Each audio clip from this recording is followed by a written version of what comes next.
இப்போ நீங்கள் பார்க்குறது ஒரு இஸ்துமஸ். இஸ்துமஸ் அப்படிங்கிறது 2 சைட்லேயும் இருக்கிற வாட்டர் பாடிஸை தான் அப்படின்னு இஸ்துமஸ்ன்னு சொல்லுவாங்க. ஸோ இந்த இஸ்துமஸ் பனாமால இருக்குது. இந்த இஸ்துமஸ் கிட்டத்தட்ட 60 மில்லியன் இயர்ஸுக்கு முன்னாடி தானாகவே உருவான ஒரு லேண்ட் ஸ்ட்ரிப் அப்படின்னு சொல்லப்படுது.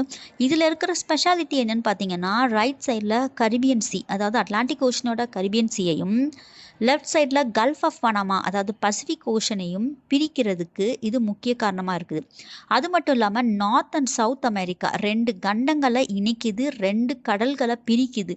அப்போ இந்த இடத்துல ஒரு கேனல் கட்டினா என்ன அப்படின்னு சொல்லி யூரோப்பியன்ஸுக்கு தோணுது. ஸோ ஆனால் அவங்க கட்ட வரும்போது பல லட்சக்கணக்கான பேர் நோய்களுக்கும், டெரைன் அப்படின்னு சொல்லப்படுற ஜங்கிள்ஸ் அண்ட் மவுண்டன்ஸ் அதெல்லாம் இடிக்கிற போதும் பல லட்சம் பேர் இறக்குறதுனால அவங்க இந்த கேனல் கட்டுறதை விட்டுட்டு அவங்க போயிடுறாங்க. அதுக்கப்புறமா அமெரிக்கன்ஸ் எப்படி கட்டி முடிச்சாங்க அப்படிங்கிறத ஒரு ஃபுல் வீடியோவாக நம்ம சீக்கிரமாக நம்ம சேனலில்